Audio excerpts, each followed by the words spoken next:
And so on here, see that there's one.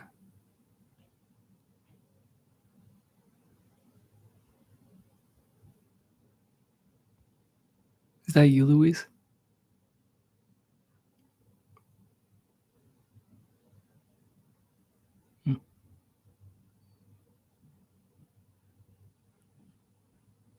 Hi, Louise.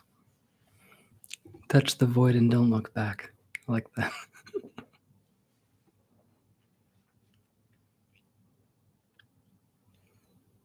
So we'll see how many people come.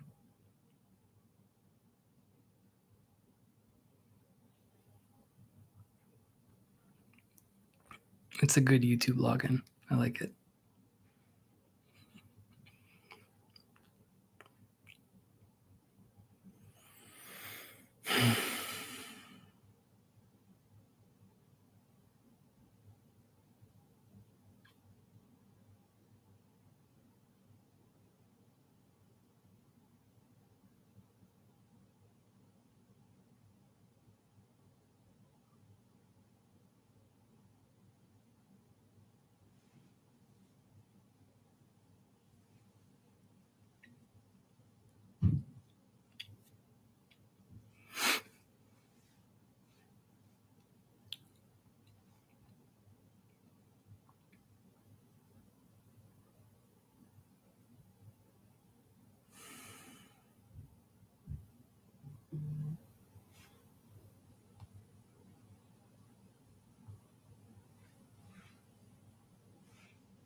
Thanks for sending it out, Louise. We'll see if it makes a difference. If not, that's okay.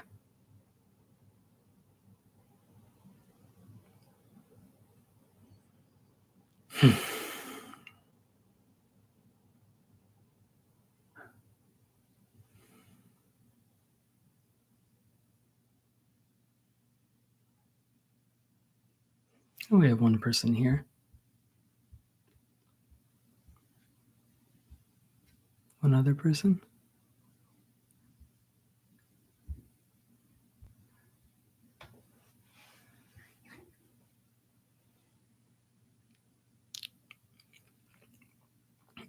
If anyone new joined, we're just waiting a few minutes to see if more people come before starting out the sense of being meditation.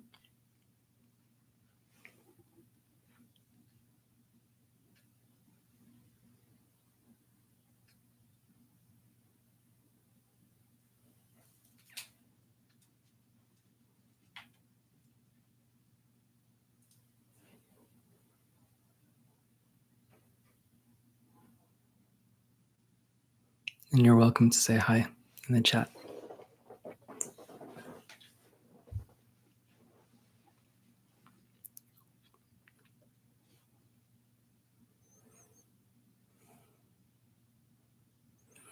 I know sometimes the number that shows up on the screen of how many people are present at the live isn't always as accurate as who's actually participating and watching. So I guess that's the nice thing about having the chat, is that people can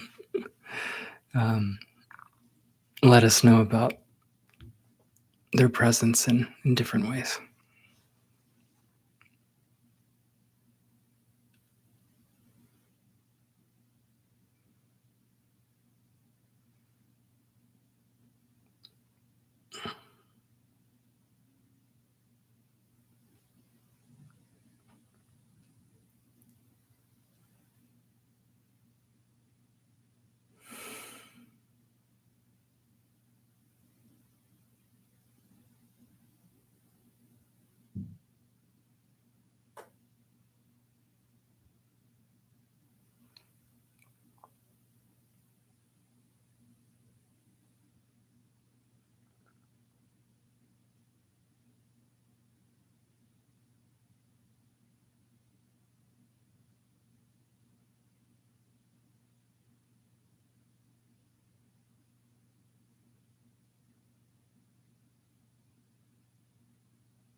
All right, so I'm not sure how many people are actually here, but I think regardless we can just jump in and see if more people show up.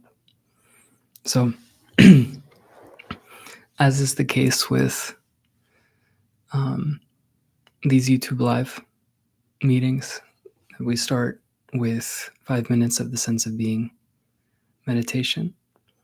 So for those of you that are here and unfamiliar with the sense of being meditation, all we're doing is simply alertly noticing this present sense of aliveness that's right here, right now. It does not require thought to notice. It is inherently beyond concepts, it's prior to language.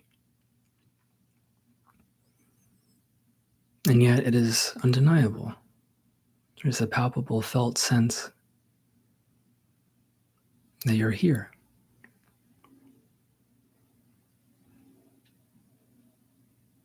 And if we explore it, we may notice that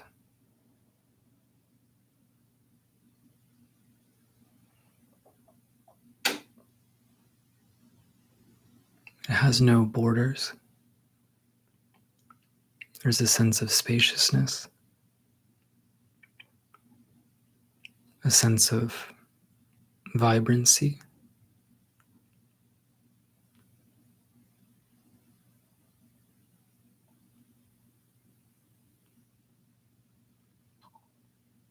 And it's always here.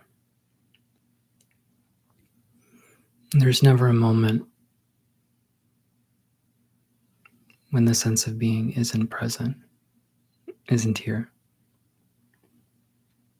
So we need the sense of being to notice anything, consciously at least, in experiencing. So I'll set the timer for 5 minutes and invite everyone back after 5 minutes is up. And then we can get into questions.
All right, everyone,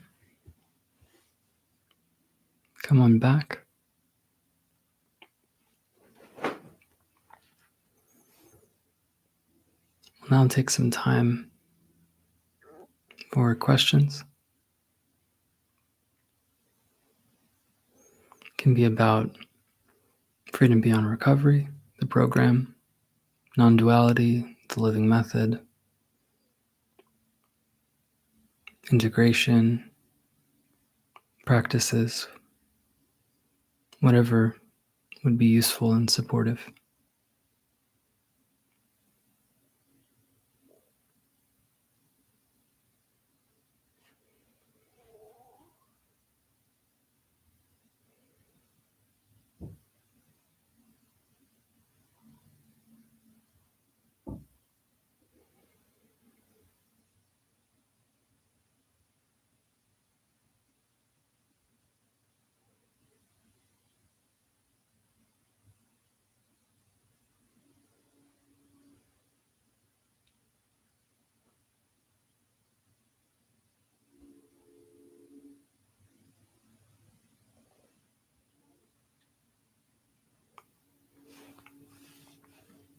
Okay, so we have one question. It's, can you speak a bit about the latest inquiry?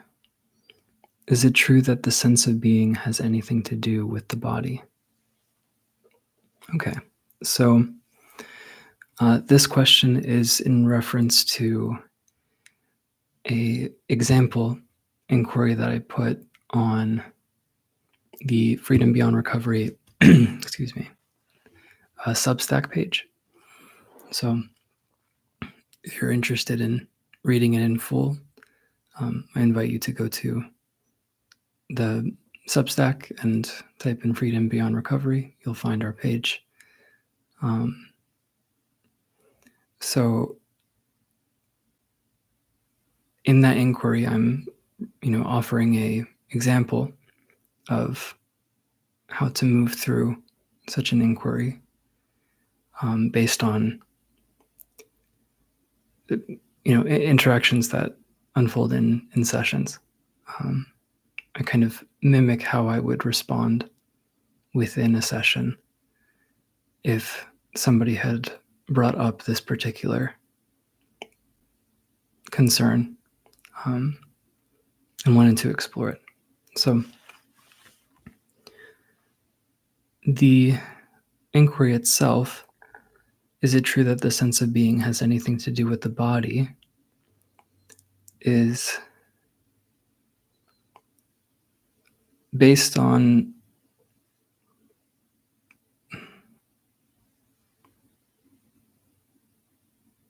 so it's challenging this basic assumption that we have, which is that the sense of being is limited to the body or is something specifically applying to the body, something generated by the brain or something like that.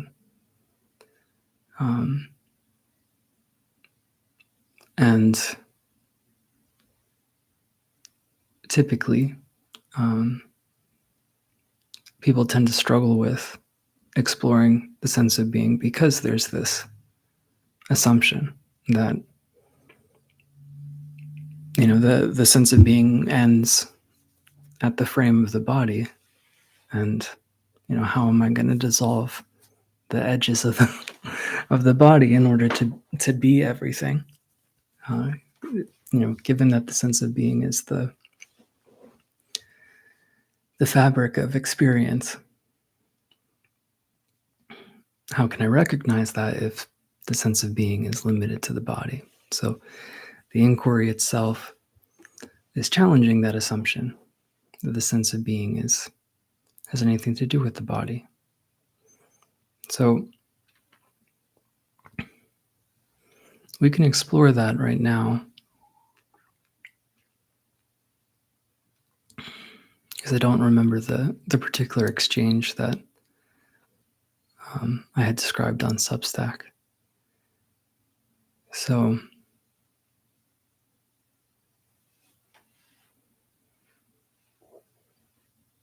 Everyone is welcome to feel into this with me.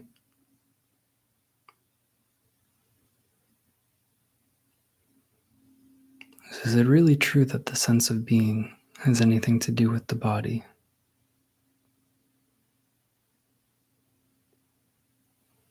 So, if we put attention on the sense of being, like we did at the beginning of this meeting with the meditation, we may notice this sense of aliveness, this sense of being here, this sense of existence. This is what we're talking about when we say the sense of being.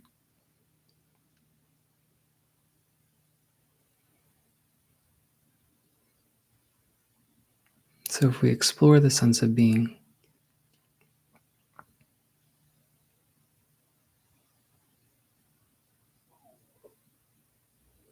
I believe one of the first questions that I offered in the inquiry was, well, how do we know the sense of being? In our experience, rather than what we may be thinking about our experience, how do we know the sense of being?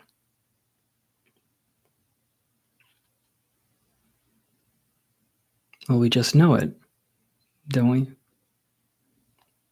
It's undeniable. It's just a self-evident fact, right? There's a sense of being here. That's why we don't have to think about it to notice it. It's readily available. And so,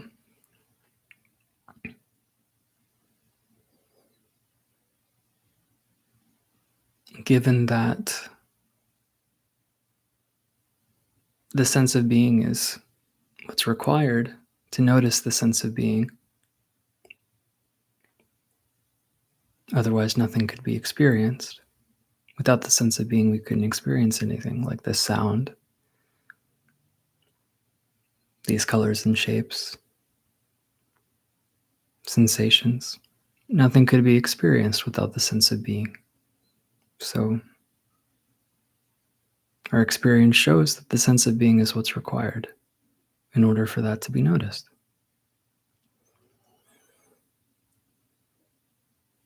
So, because of that, we notice that the appearance of the body is arising within the sense of being in the same way that this microphone is appearing within the sense of being. This laptop is appearing within the sense of being. This YouTube Live is appearing within the sense of being.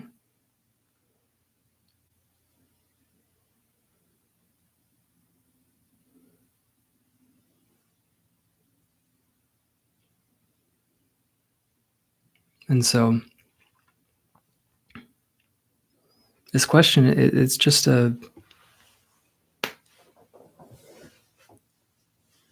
we're bringing attention to what's primary. We're bringing attention to the most essential aspect of our experience rather than operating within, all these structures and ideas of what's going on here and how, right? We're just, everything has its place, but we're just taking a moment to notice, well, what is my actual experience of what's here, of what's going on here? Is it really true that the sense of being is in the body and ends at the edge of the body? Is that really true that that's my experience? Is that really true that that's your experience?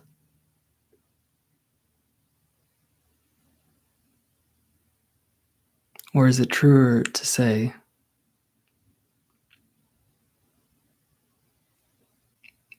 that the body and everything else in experience is appearing within the sense of being. The sense of being is what's primary.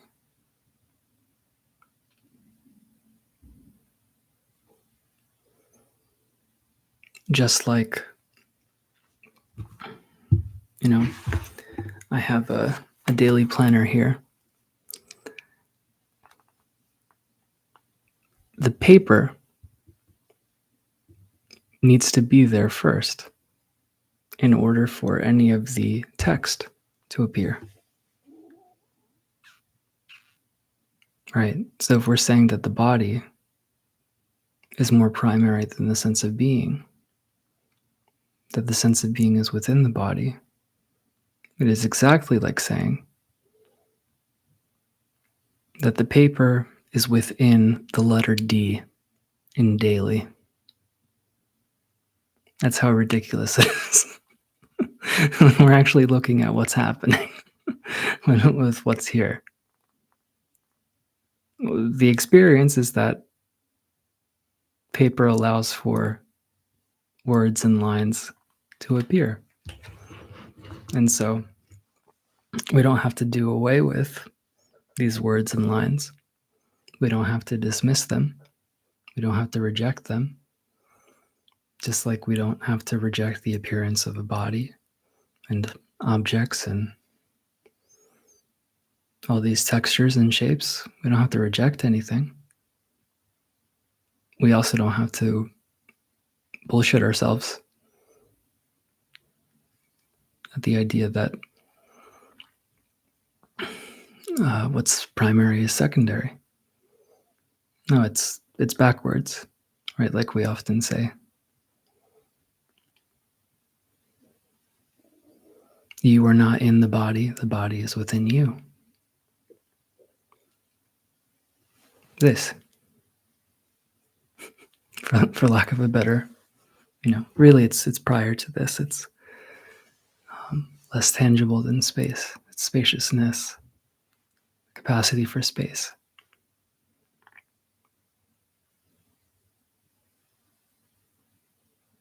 But all of this is arising within you.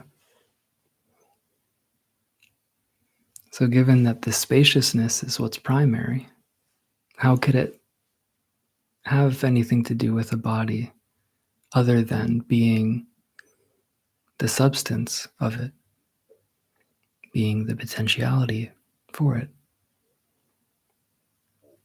So I hope that answered some question. I see that there are more questions here and more people have popped in, so I'm going to move on. Thank you for the question. Okay, so here's another one. Hi, Boh. What is the relationship between the sensation in my chest, which I feel like everything spring from there, and oneness? The textbook answer is the sensation is oneness, but it feels like other. I labeled it as sensation. It feels like one of many things within oneness. Speak on how to disidentify with the sensation in the chest. I see. Okay. So the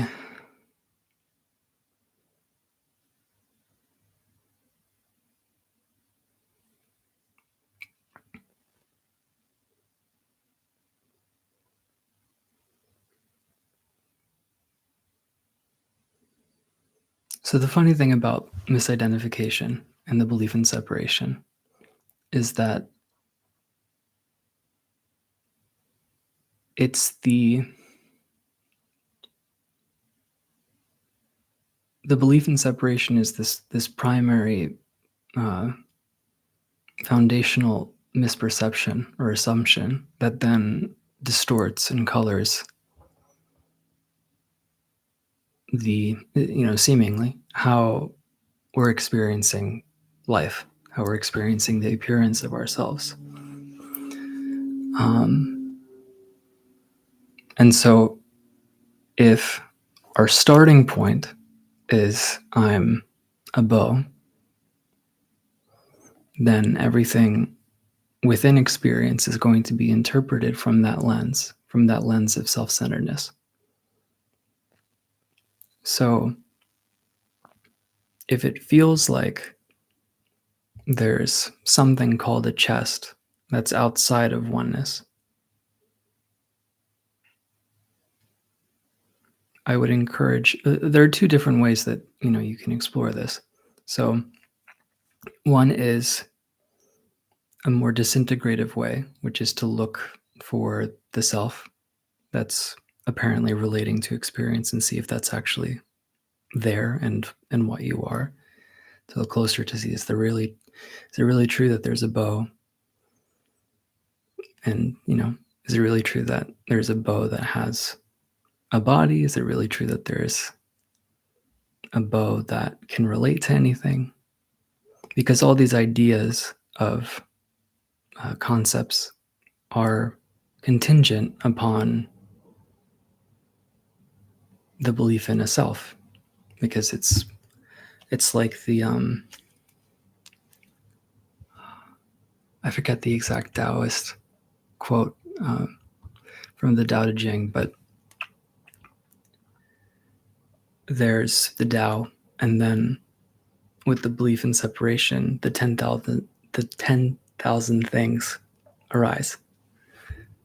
Apparently, right? It's a misperception. It's an assumption. It's a way that experience is being interpreted. So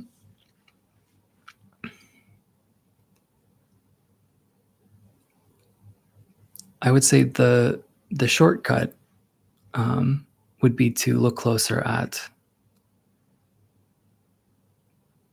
who am I taking myself to be? Who is it the one that has a chest? Who is it the one that has a body? Who's the one that has a body? And look there first. And then the notion of separation will start to soften. It's because we're starting from the assumption that there's separation that needs to be resolved, right? I feel separate, so I need to remember oneness. I need to get back to oneness. I need to re-merge with oneness. I've fallen out of oneness and I need to get back. And because I feel something, I feel a sensation, that's evidence that something's missing, something's been lost, something's broken. And so, given that there's only oneness, is there any possibility that what's noticing this sensation can be other than oneness? No. It's not possible. There's only one thing going on. What's hearing these words is oneness. These words themselves are oneness. Every aspect of sensing, right? The sensation, hearing, smelling, tasting, touching, thinking, that's all oneness appearing. So the math of one dictates that this has to be oneness. This is what oneness sounds like. Sensation, this is what oneness feels like. And so, given that there's only oneness, this has to be it. And there's no room for oneness plus you. There's only oneness. So, even if it may momentarily feel like I'm something outside of oneness, even if that feeling and assumption is there, it can't be true. Because there's only oneness. So, given that there's only oneness, what's actually true about my experience? This kind of question requires reevaluating where we're starting from. Given that there's only oneness, and I have to be it, even if at the moment I feel like a self, what's what's true about my experience, what's true about what's here, and see if that changes the dissonance that you may be experiencing. Another way of going about it is, and I would say ideally after recognizing that there isn't a self that this is appearing to or for, is looking, kind of leaning into your experience with an integrative inquiry question. So, what is this really? What is this sensation in the chest really? What is what we're calling a body? What's actually here? What's actually in the experience? Is it really true that there's separation in the sense of separation? Is it really true that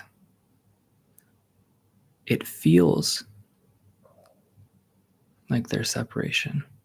Is that actually in the felt sense of what I am? Or is that just an assumption that I'm running with? What's actually here?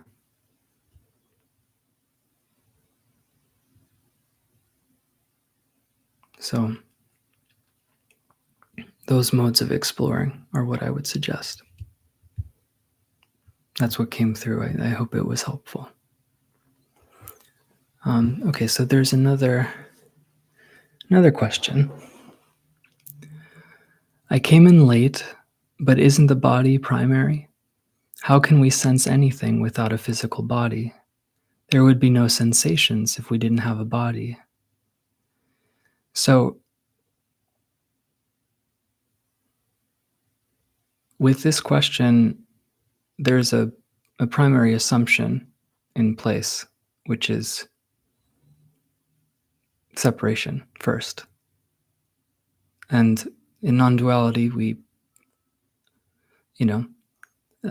have to explore experience in a different way, from a different assumption, so to speak, from a different perspective, right? So non-duality is stating that reality is inherently whole and complete, that reality is singular in substance and beyond even that idea.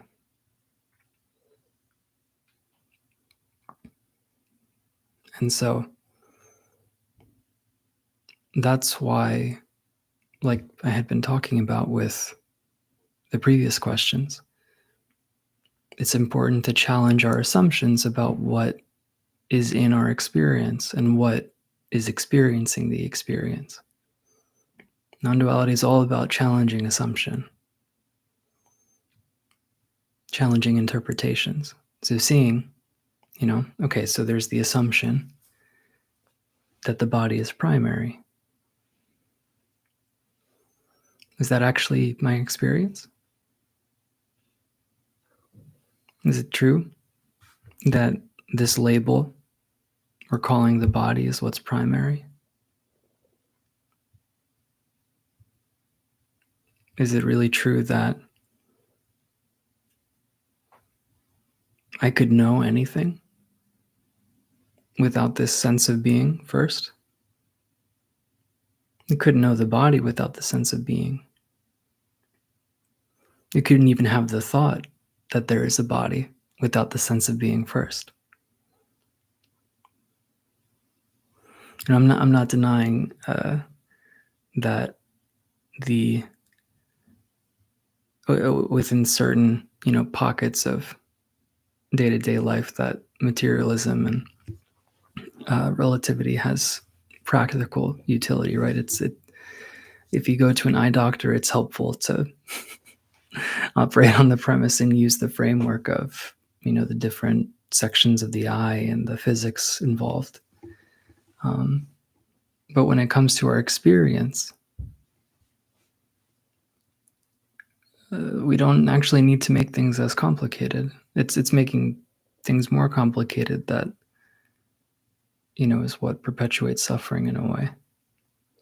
And so it's it's inclusive of that. Non-duality is inclusive of all ways that this expresses itself, which includes frameworks about, things within things within things within things. That's fine. There's nothing wrong with that.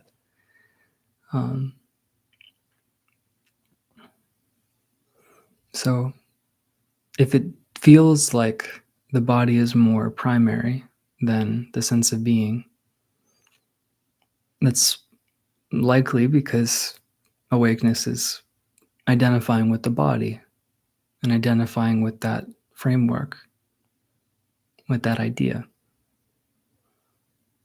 And so the way to see through that is to look closer at this idea. Is it really true that I'm the body?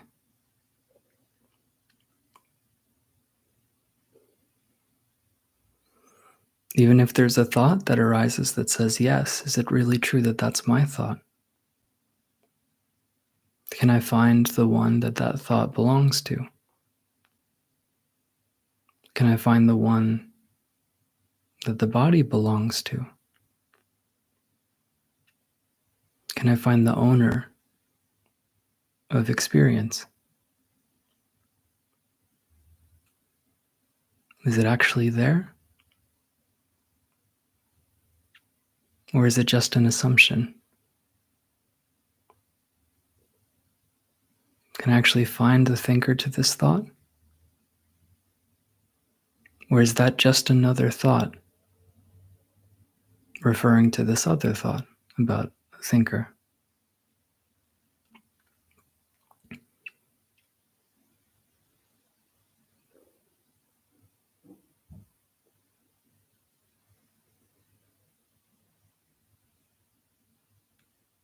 We make this so complicated, and it doesn't need to be.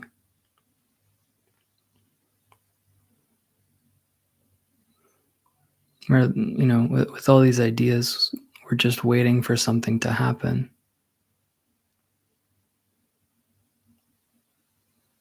And nothing needs to happen. We just have to see that what we're assuming is here isn't. What we're assuming is going on isn't. It's like that Advaita-Vedanta parable or metaphor of seeing a rope in a dimly lit alley and mistaking it for a snake. There's never a snake there. There's never, in truth, never even a rope either. But there's never a snake, right? So we may jump and be like, oh, wow, there's a snake. Run away. But it doesn't ever make the reality of a snake true, right? It doesn't mean there's actually a snake there. It just means that we believed that there was a snake. And so a belief in a snake is much different than there actually being a snake.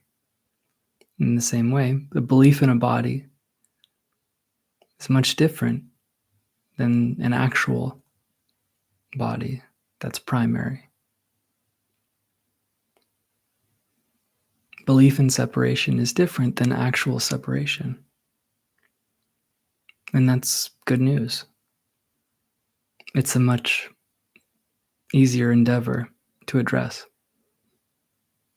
All we have to do is address the belief in separation rather than resolve the actual separation that's here.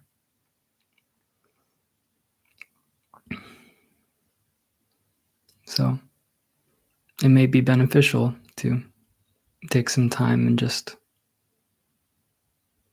explore with attention, do inquiry. Maybe work one-on-one with someone. That's what I needed and continue to need.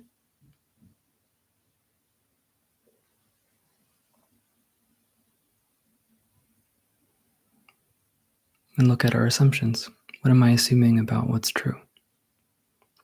What framework am I operating from? Thank you for your question. So here's this will be the last question for today. Thank you, everyone who showed up and participated. So oneness is the sensation too, and oneness is resisting itself as an experience. Yeah, I mean, there's no other option. Yep, yep. I mean, so it's a both and thing, right? So from one way of looking at it, oneness isn't resisting anything because oneness is the welcoming of all that's arising, right? Oneness is this. And so, given that there's only oneness, there's nothing outside of oneness to resist oneness, right? Given even the appearance of resistance is, you know, the embrace of oneness appearing that way.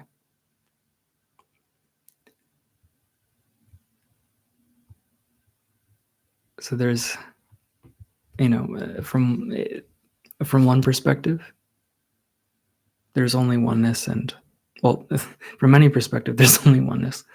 But from one perspective, even the appearance of resistance is oneness too, and we can say that that's oneness resisting, or really oneness appearing as resistance is a more skillful and accurate phrase, a way to hold and explore the experience. But at the same time, to kind of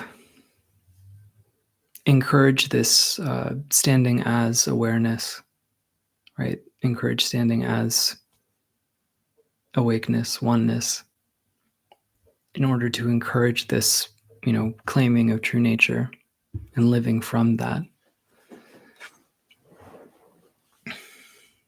It's useful to see that what's resisting is, the character patterns. What's resisting is Bohness or Johnness, Karenness, right? It is the character. The egoic activity is what's resisting what is reality. And that's what makes it seem like there's separation, because there's this resistance, and then, what is, which really what is appearing as the as the resistance. So it's always this back and forth, right? It's never, it's this way or that way. So the mind is what's resisting. Egoic activity is what's resisting. And it's useful to see it that way so that we recognize that resistance is not ours. It's not about us. We're not the ones resisting. We're not the ones that need to resist. It's the egoic activity that's resisting. And the more that we believe in the story of resistance, the more that we believe it's ours, the more and more resistance is going to arise and perpetuate itself. And so it's useful to view it that way, as resistance is other than what we are, because I can recognize it as something that isn't me, isn't mine.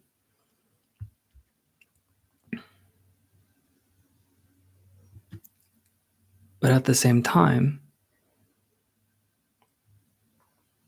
part of what is perpetuating resistance is this insistence that it is other, is this rejection, which rejection is what resistance is, based on. But if we're resisting resistance, then we're just further perpetuating the story of separation. So often, for example, if there's a lot of anger or fear, anxiety, often the somatic solution, the way of navigating that experience, is meeting the experience with compassion, because it's inclusive. It's not pushing away resistance and making it bad or other or the enemy. It's inviting this softening. When we're exploring our experience and we notice this softening, that's what's happening. These dissonant textures, return to where they've never left. Right? It's this loving embrace of inclusive. The process of freeing ourselves, so to speak, from identity is an integrative. It's this play of integrative and disintegrative movements. But there's this idea of, if there's resistance, if there's an identity, if there's, a character pattern arising, that I need to push it away. It needs to go away. This needs to change. This is uncomfortable. I don't need it here. This isn't true. It needs to go away. I need to kill the ego. When really we need to love it. And loving doesn't require belief.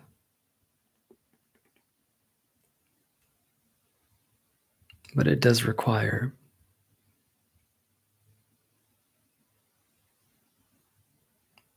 surrendering to this as it is. Not needing this to be different. Because that's a truer quality of oneness. Oneness doesn't need this to change. Because oneness is love. We are love.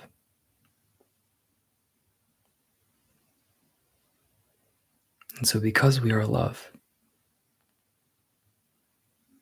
we're able to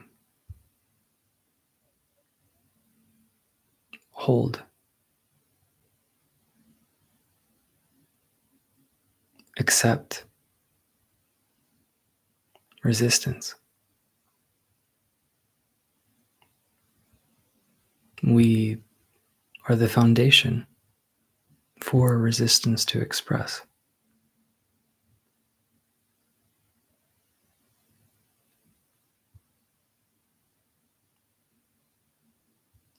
And so it's okay.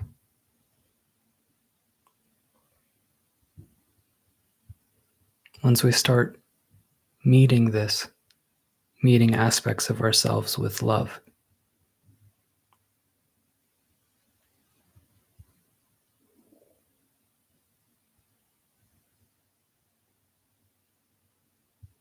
while simultaneously, meeting it with this skillful wisdom of not me. I'm not that.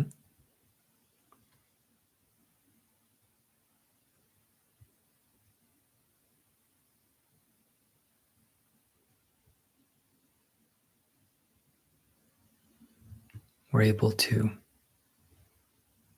soften it. It just wants our attention. It just wants to be seen for what it is, not for what we believe it to be.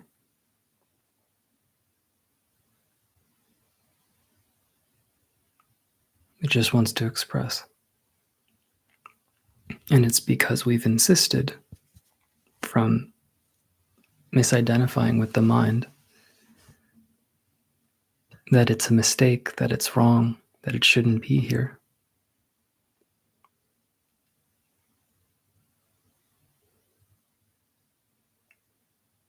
It's that, lifelong position, way of relating to ourself as this, that's made the resistance so painful. Resistance is painful for a reason, so that we can listen to what it has to say, but not, not in words.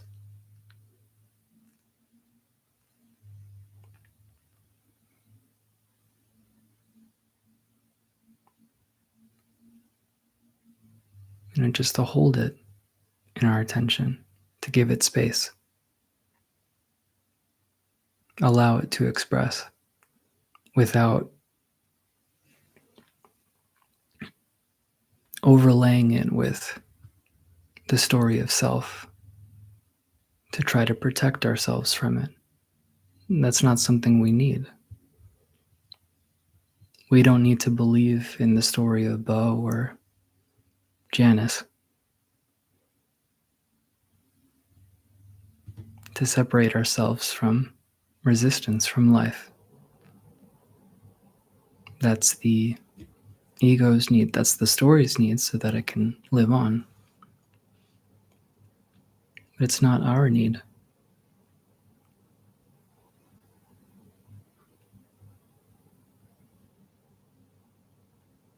So I've gone on and don't really know what came through, but I hope it was hope it was helpful. Yeah, either way, it's been a joy. So thank you, everyone.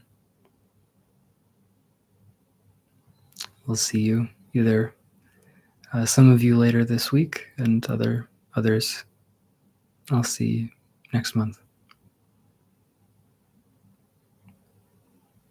Thank you.